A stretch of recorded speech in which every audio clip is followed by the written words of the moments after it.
there's still a huge disparity in resources. Black people are still, many of us are still born with nothing. And the way capitalism works, I know capitalism really well. That's my background. I know finance and capitalism and all that really well. Capitalism is kind of capitalism in its purest form becomes a type of slavery. If you go into capital, if you go into capitalism, into a capitalist system, and you don't have any capital, you will be a slave for those who own the capital. You have to make yourself into capital. It's like if I send my daughter out into the world, this is why I tell you guys all the time about making sure your kids understand how to build wealth and how to save and how to invest. If you send your daughter out into the world with no resources, no money, and nowhere to go, then she becomes a prime target for the biggest pimp on the block. Right? That's who the pimps look for. The pimps don't look for the women with high self-esteem, strong father figures, and plenty of resources and education. They don't look for those women. They look for that poor girl who doesn't have a nickel in her pocket, who doesn't know where her next meal's coming from, right? Who's zapped of her self-esteem, who doesn't really understand what's going on, right? That's who they come along and they say, hey, I want to empower you, which really ultimately translates into I want to exploit you for my own personal gain. So capitalism is the biggest pimp that there ever was. American capitalism is a pimp and hoe type system. And in order for you to protect yourself and protect your children, you must make sure they have resources. Remember this: freedom without resources is basically slavery. So after slavery, because you had slaves that were thrown out into the system with no knowledge of how the system works, no resources, nowhere to go, no ability to read and write or anything like that. All they really had was maybe family, which I told you guys, family is a huge resource. People that have family tend to be stronger than people who don't have family, right? They were just stuck. So a lot of them went back to the plantation. They said, I don't have anywhere to go. I don't. All I know is working on Massa's plantation. So they went back to the plantation, and a lot of you to this day are stuck on the corporate plantation. The plant, it's just a plantation by another name. And maybe you're stuck because your student loans are too high and you can't figure out how to pay them. Maybe you're stuck because nobody ever taught you how to start a business, so you don't know how to go out here and make money at a high enough level to liberate yourself. Maybe you're stuck because you've never were exposed to any other options or possibilities. Maybe you're stuck because your self-esteem wasn't there. Nobody gave you that. Maybe you're stuck because nobody left you an inheritance, right? You do understand that there are people, and some of them are black, who never have to work.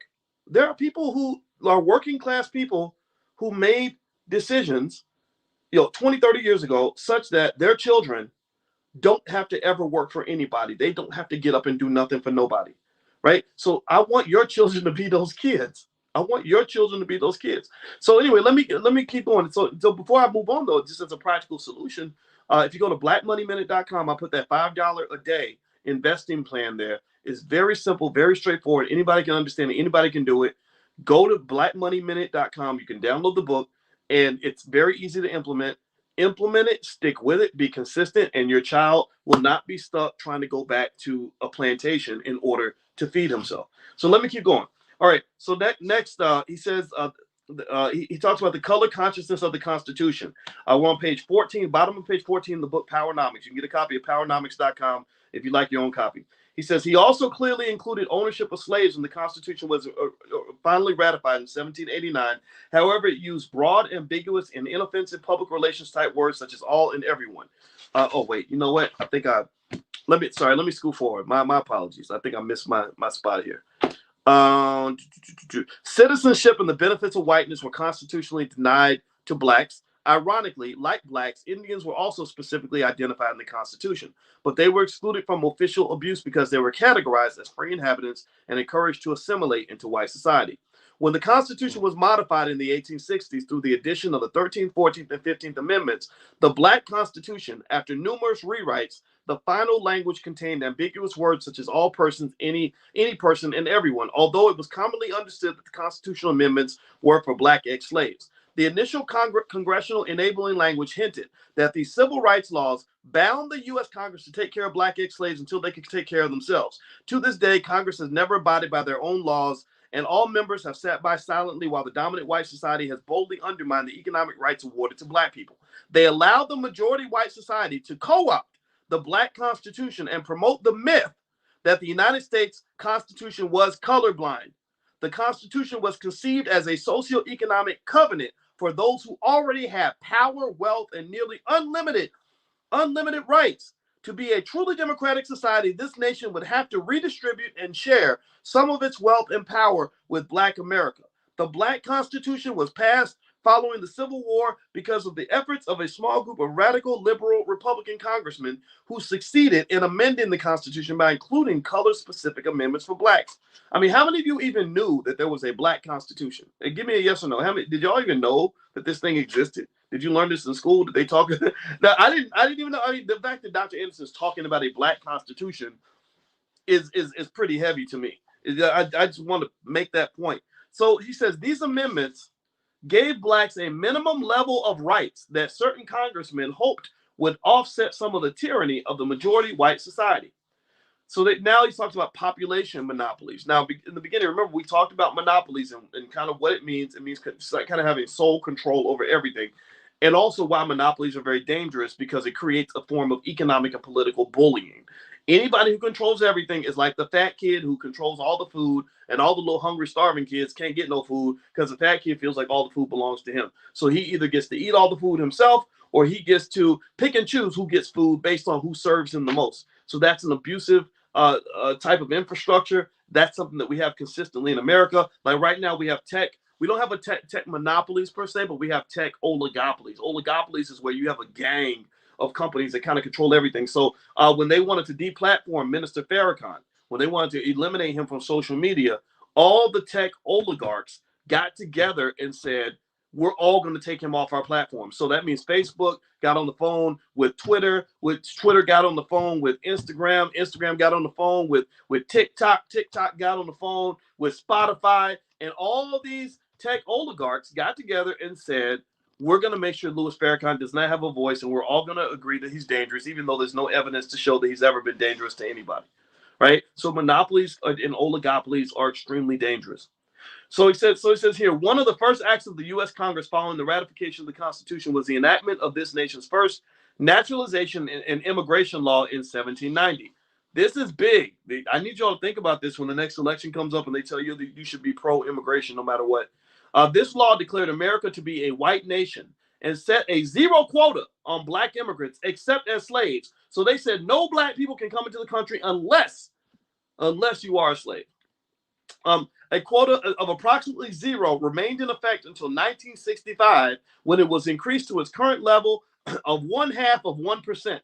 Throughout most of the nation's history, peoples of African descent have been nearly shut out of the immigration and refugee programs of the United States. That's why they'll put $1 billion aside for Ukrainian importation, but they would not put a nickel aside if Ukrainians were Black.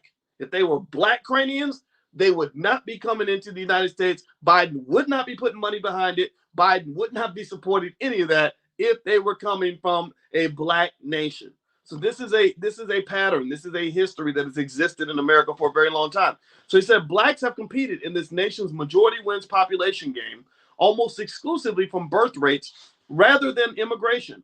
So they can import white people into the country, and you have to reproduce Black people.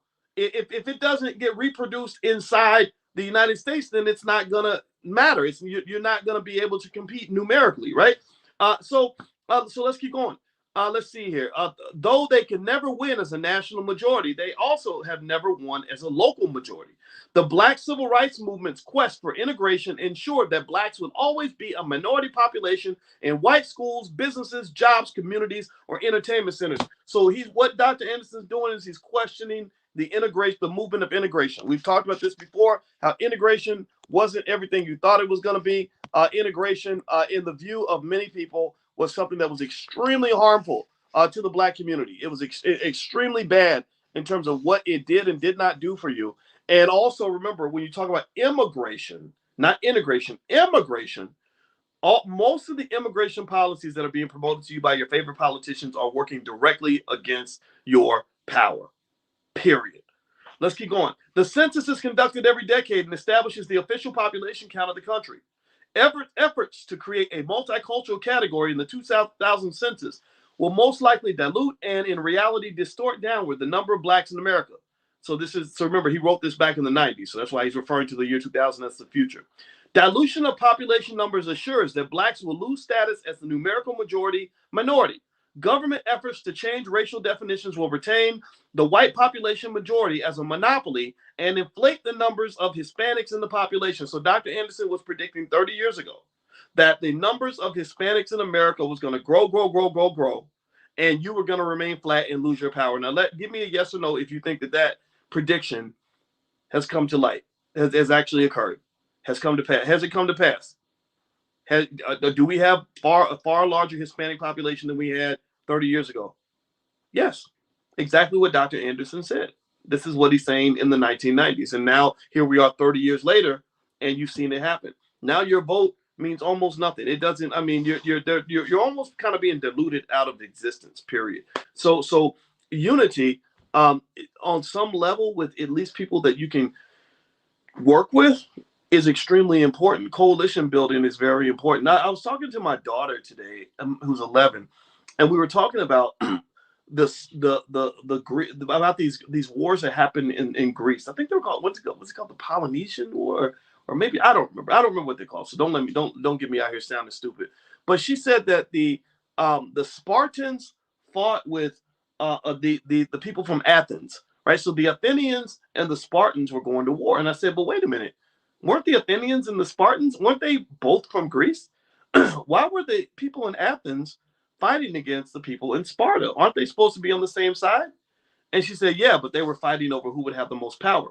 Basically, the white version of fighting over who was going to be the HNIC. That's it. Except they have the HGIC, head Greek in charge, right? So the Spartans, and don't, again, I'm gonna keep researching this. But this was an important conversation. We had this conversation an hour ago, and so she told me that the Spartans and who were the ultimate warriors fought against the Athenians, and I think the Athenians lost. I think Athens lost.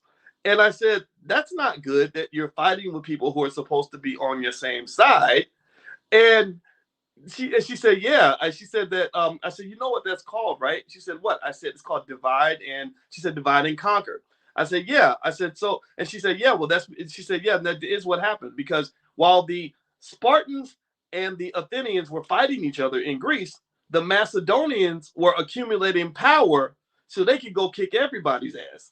Right, so the Macedonians said, while they're over there fighting, while they're over engaged in niggatry, that's the term I created to describe ridiculous, irrational, sick-triggered behavior. So they're engaging in this negatorious behavior and destroying each other. We're going to build up our power base and go take everything from everybody, right? So ultimately, when you are trained, and this was a conversation, this led to a conversation I had with my daughter. Everything has a lesson. So I said, so what are you learning here? And she said, well, I'm learning that divide and conquer is bad. I said, yeah. I said, this is what they've done to black people for 400 years. They have had light skin against dark skin, old against young, male against female, and you're fighting each other harder than you fight against your oppressor. All the while, your oppressor's sitting back like the Macedonians, accumulating power, and they come and they just conquer everybody. So I told her, I said, form your coalitions and stick to them. Loyalty is extremely important as a key to survival. Pick your people.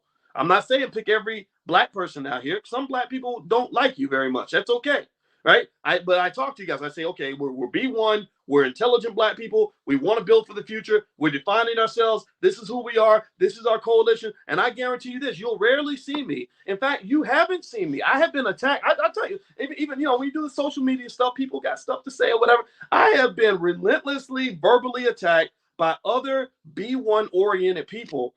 And if you'll notice, my response is pretty consistent. You know what the response is? Silence. I say nothing. I don't respond at all. Because I told y'all in 2017, I said, I'm not going to be out here fighting with black people when I'm constantly being under siege by the rest of the world. I'm not doing that with you. I'm not participating in any of that. Might avoid you, but I'm not going to fight with you. Right? So ultimately, when you're talking about this divide and conquer, this is something that's been going on in America for a very long time. This is a standard part of the toolkit for white supremacy. This is what they did with colonialism. I told her about the Hutus and the Tutsis. right? And I said, yeah, in Rwanda, I said, you know that millions of black people were slaughtering each other because some Europeans came over and said, the light-skinned people are better than the dark-skinned people. So next thing you know, we're fighting and killing each other, and they're controlling everything. So find your coalition. Starts with your family. Starts with your family. Your family protects you. So I told my daughter, I said, your sister, you ride with your sister no matter what.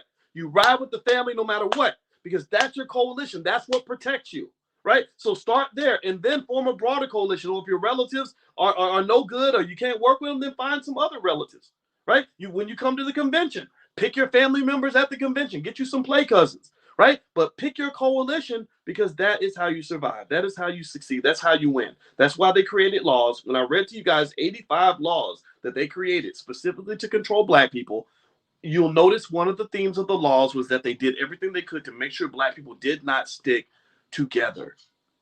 Let's keep going. In his book, Uprooting Racism, Paul Kivel says whiteness is a many-faceted phenomenon, slowly and constantly shifting its emphasis, all the time maintaining a racial hierarchy and protecting the power that accrues to white people. Although there are no natural or essential qualities or characteristics of whiteness or of white people, it is not an easy fiction to let go of. By constantly enlarging the ethnic boundaries of whiteness, all Europeans, Middle Easterners, Hispanics, and soon Asians, whites separate people who are entitled to privileges and wealth from people who are exploited and violated. In a group-based society, constant efforts to enlarge the majority white population ensure that a shared racial population monopoly will continue to exist far into the future. The 2000 census form offers blacks 54 subcategories to opt out of their race and further atomize their population numbers. Wow. That's interesting. The census will not dilute whiteness. On the contrary, it further expands the definition of whiteness. Let's look at how, so you got multicultural, right? And then you got white, right? You got white people, and then you got all of the different multicultural variations, like the whole like Baskin Robbins 32 flavors going on here. All right, so let's look at how a shared white monopoly impacts Black America's life chances. Whites are a planned majority. Blacks, on the other hand, are a planned permanent minority. Limited by immigration policies, blacks are only 12.4% of the general population. They are outnumbered 7-1 by a shared white majority that is 87% of the population. This means that whites can override blacks at least 7 times, making it impossible for blacks to, quote unquote, take over anything.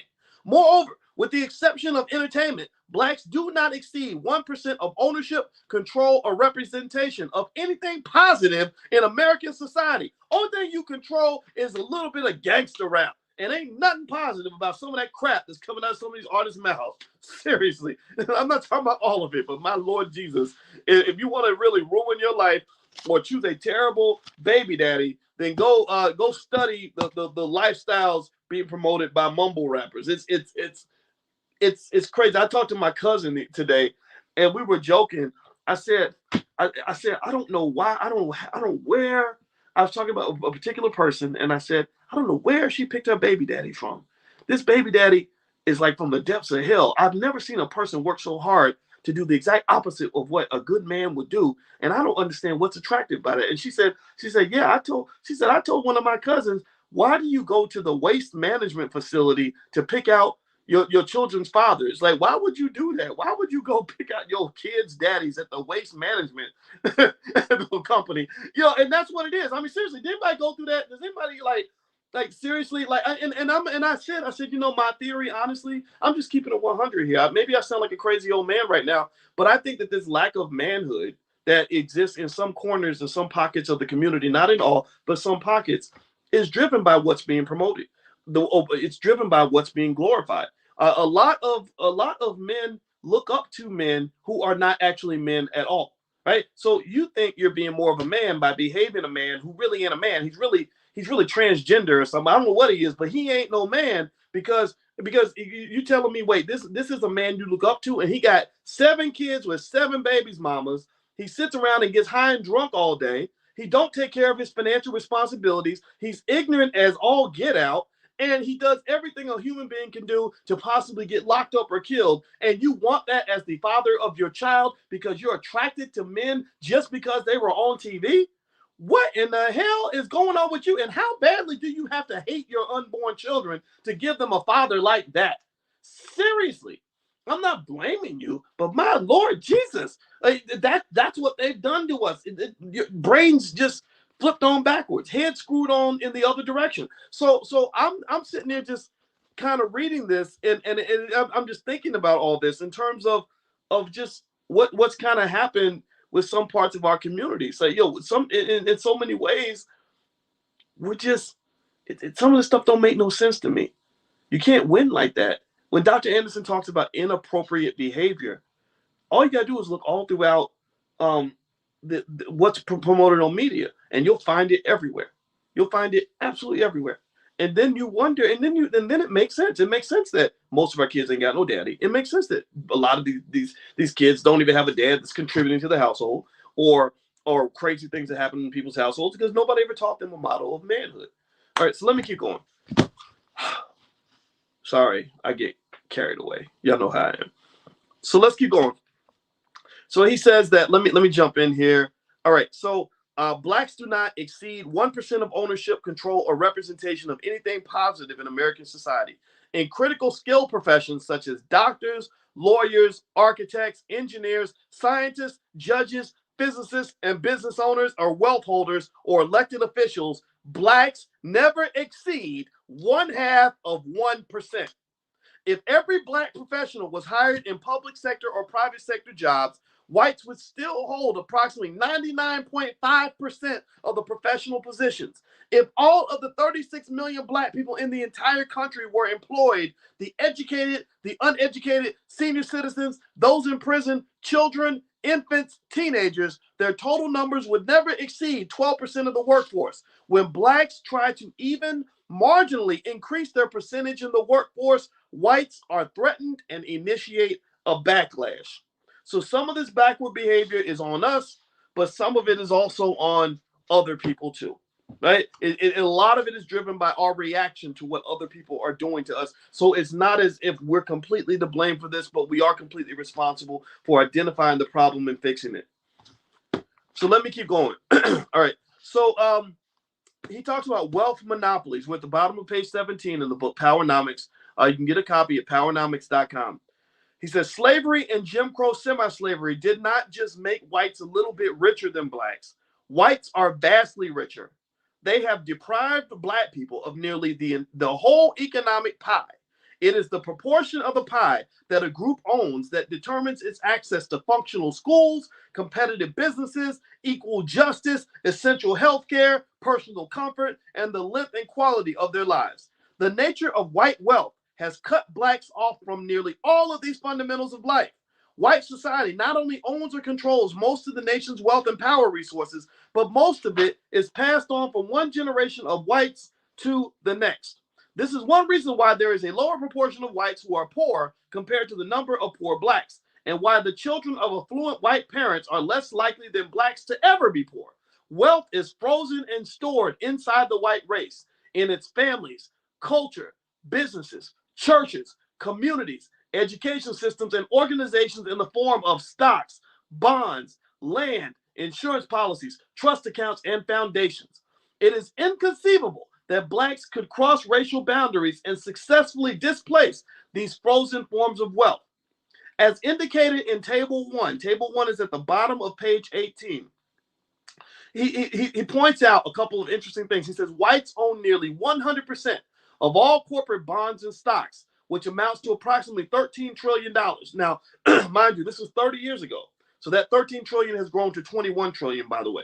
In 1986, the 256th largest company in the Fortune 500, a white corporation, had sales equal to the 16 billion total combined sales of the nation's 100 largest black-owned businesses as listed in the August 2000 edition of Black Enterprise magazine. So their 256th company had sales greater than all the top 100 businesses in America that were owned by black people combined. And this is not just true for corporations. It's also true if you look at universities. You can find a university, some raggedy, mediocre school that's like the University of Iowa, that has a bigger endowment than all the HBCUs combined. Right. So, so anyway, it says during the 1980s, for example, the number of millionaires and billionaires also increased by 300 and 500 respectively, or sorry, 300 and 500% respectively. Although a handful of black entertainers and sports figures are included in the millionaire category, their standing is most often a result of increased income, which is not the same as increased wealth. Moreover, none of the wealthiest black entertainers and athletes appear on the Forbes list of the wealthiest 500. So even your richest black people in America can't compete with Bill Gates.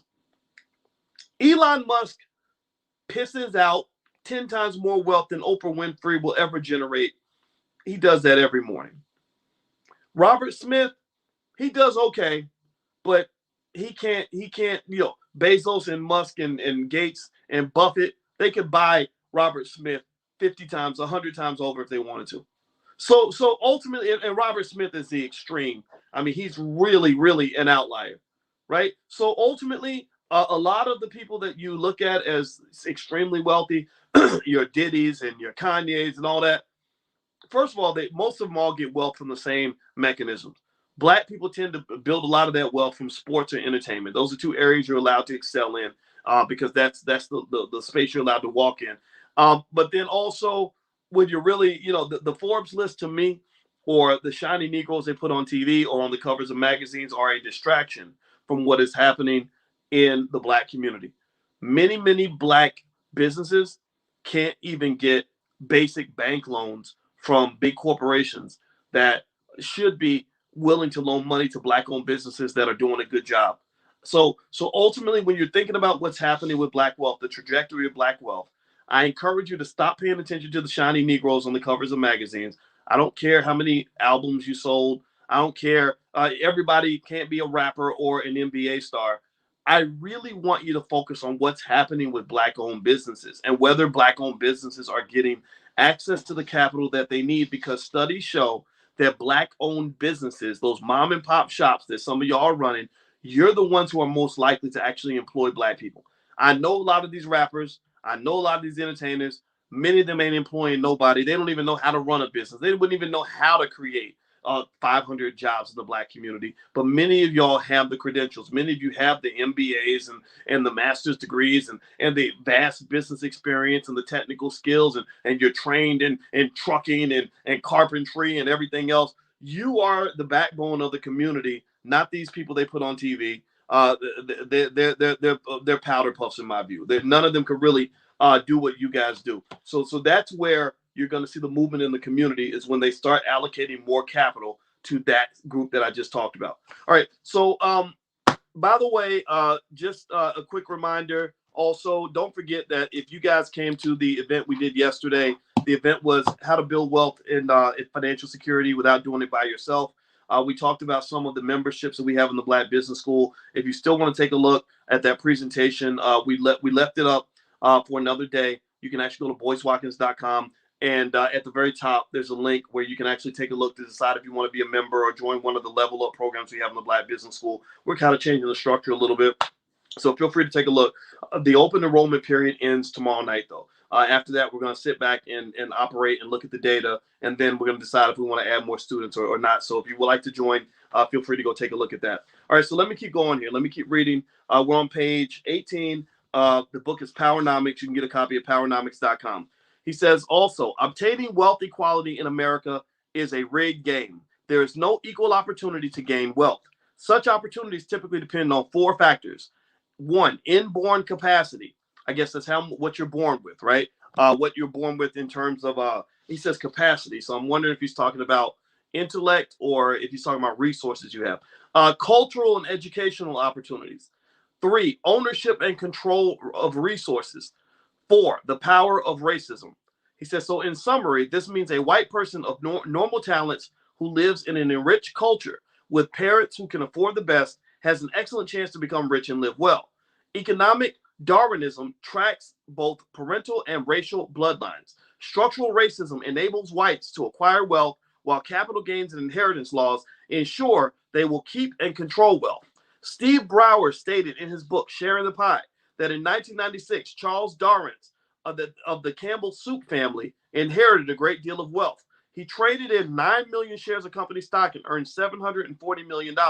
Warren Buffett, a Wall Street investor, profited $10.6 billion over a period of 24 months for a total fortune of $21 billion, which, by the way, has grown to over $100 billion, if I'm not mistaken. In comparison, nearly 50% of Black America has a net worth approaching zero because its debts negate any property or assets they can pass on to their offspring. The white economic stronghold on essential empowerment of resources is also reflected in business ownership and management, which is nearly 100% white and mostly male. So let's talk about this again. The 4 factors Dr. Ennis is talking about in terms of wealth. And I want us to brainstorm on how we can make sure that our children have those 4 things. 1, inborn capacity. So I'm thinking inborn capacity at the very least means inheritance. You're going to give them an inheritance because you're going to do things like the $5 a day plan with your kids to make sure that by the time your child's 25 years old, they got at least 100 grand in liquid wealth. If you do $5 a day, you do it for 25 years, you're going to have well over $100,000 based on the history of the market. Just put the money into an S&P 500 index fund, leave it, set it, forget it, don't think about it, don't touch it, and invest as much. Try to invest at least half as much in your child as you put into your car note, right? Put at least half as much into the future of your children as you put into making some white man rich who sold you that car, right? If you do that for me, then I guarantee your kids are going to have that inborn capacity, at least in terms of inheritance. And also that second piece, cultural and educational opportunities. Wealth and culture are deeply linked. Wealth and culture are deeply linked. The reason I talk about culture a lot, the reason I talk about events happening in the Black community a lot that seem to go outside of wealth is because I'm talking about culture. Culture and wealth are deeply linked. The Jewish community has a great wealth building culture. That's why they become rich. So you ultimately, when you talk about forming the culture of your family, culture matters more than education. Culture matters more than opportunity. Culture matters more than damn near anything. And the reason is because culture defines your value system. It tells you what's important, right? So if my culture tells me not to eat pork, you could offer me 50 ham sandwiches, but I'm not going to pick a ham sandwich. I'm going to pick a salad because my culture says that eating pork is bad and eating eating green vegetables is good, right? So culture is far more important than education because culture also helps you determine what kind of education you want and what you do with the education you get. So we have a lot of Black people with a lot of education who have no culture. They have no culture. The only culture they know how to grab onto is either white culture that was fed to them in school or Black culture that they see on TV. So the first step is assimilation, where you start acting like a white boy, and then you find that doesn't work, and you start getting frustrated because they remind you every day that you're Black, and then you say, I want to be Black, I want to be blickety Black. Well, what does it mean to be Black? Well, I'm going to watch shows like Blackish, and that's going to tell me what it means to be Black. Since when does the ABC network or Netflix get to determine what Blackness is supposed to look like, or hip hop music? People say we're going to do it for the culture, do it for the culture. What culture are you talking about? Whose culture? Are you talking about rappers like Future with 10,000 babies mamas and diseases and alcoholism and promoting drug abuse? Is that the culture you're referring to? Well, guess what? That's not a wealth building culture. That is an anti-wealth culture. That is a pro-death culture. That is a slave culture. That is an ignorant culture. That is a harmful culture. That is an abusive culture to children. So when you say do it for the culture, I need you to be very specific about what your culture you're referring to. So I encourage you as parents who know better. You're smart. You know better because you're here.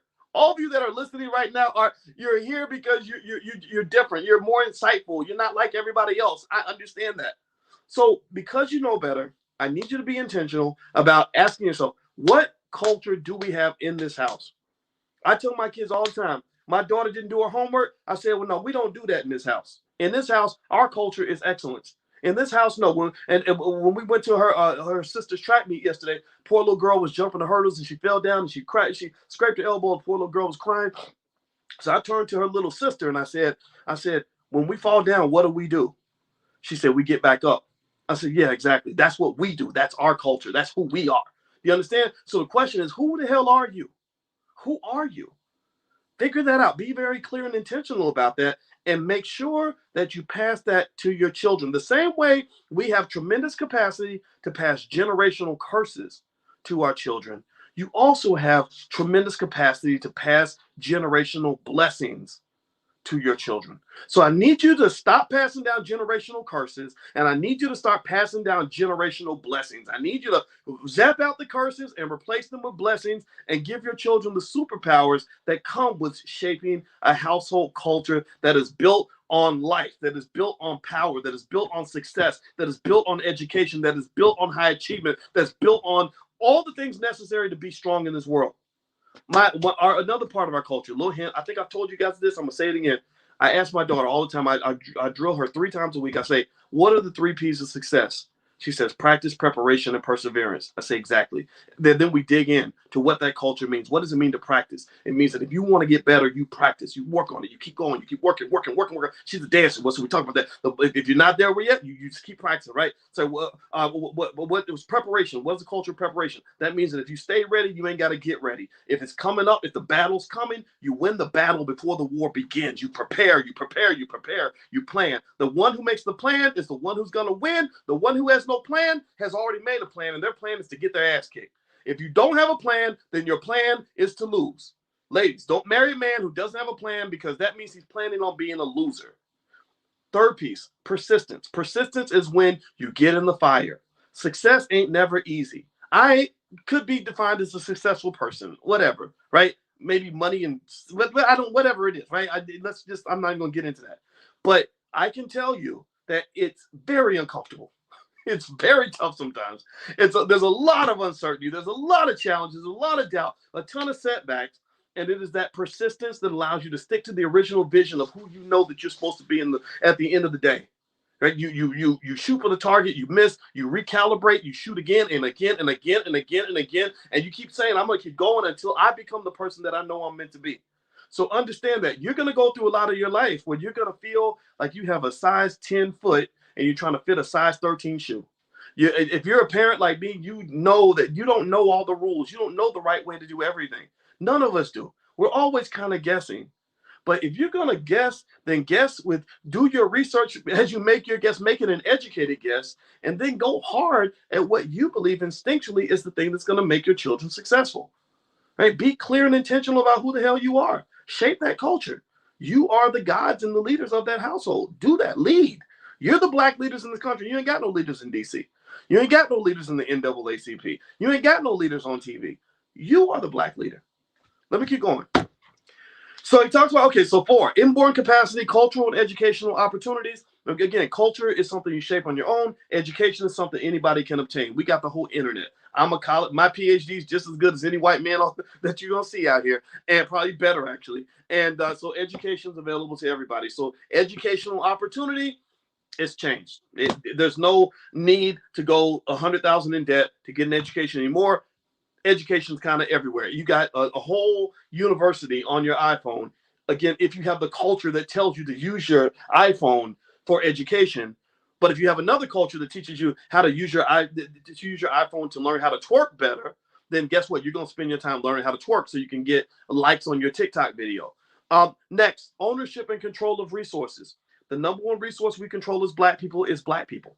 That's it. That's the first step. That's the first step of the revolution. Take back the multi-trillion-dollar resource that is you. Take back the multi-trillion-dollar resource that is your community.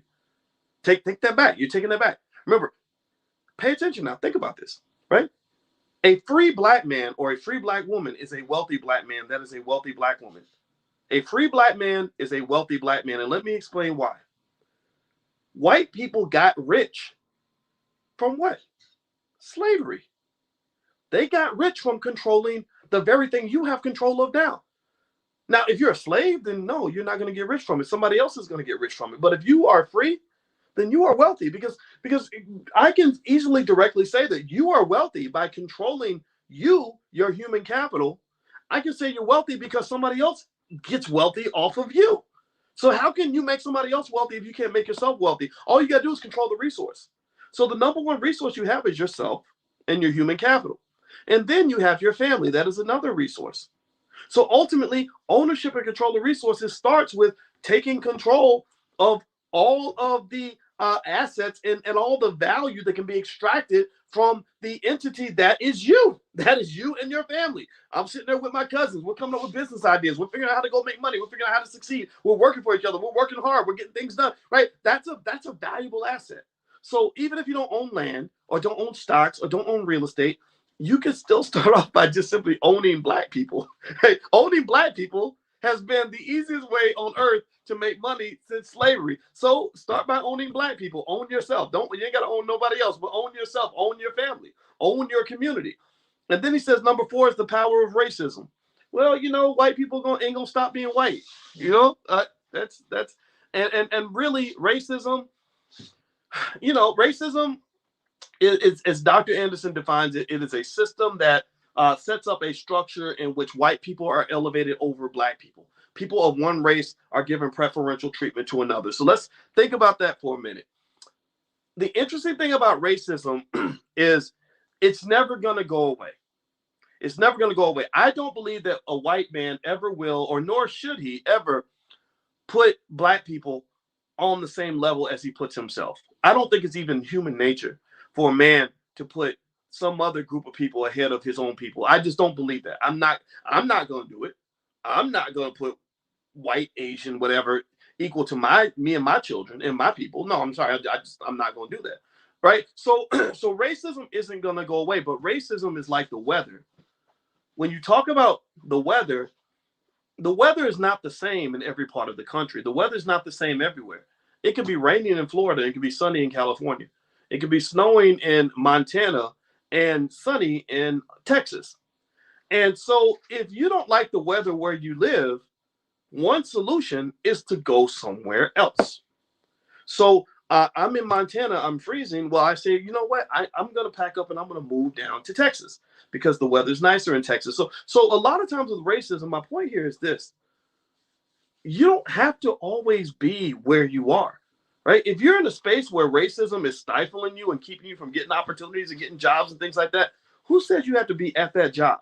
Who says you have to even have a job working for anybody? Who says you even have to be around people who don't like you?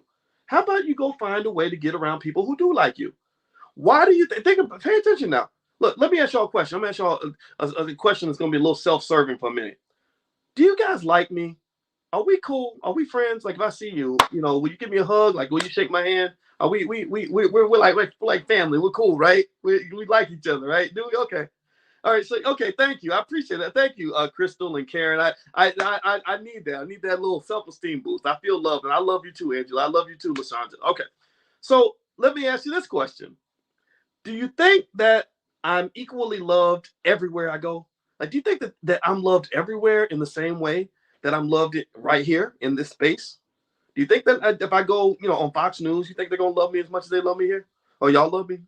Right? If I go to CNN, you think they're going to really, what do you think? Right. No, of course not. Of course not. So you know what I do? I stay on my side of the fence. I stay where I belong.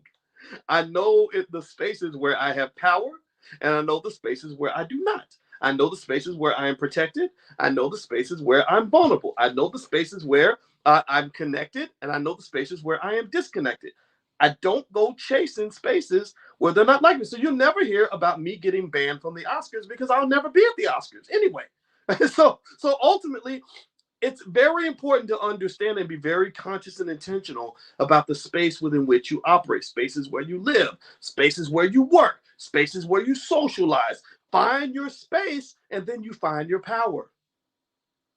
Superman doesn't go hang out in the neighborhoods that have the most kryptonite. He's not going to go and find out where the kryptonite's at and say, where can I be? I want to be where the kryptonite is so I can feel weak and powerless. No, he stays away from the kryptonite so he can leap tall buildings in a single bound, right? And he can find his superpower.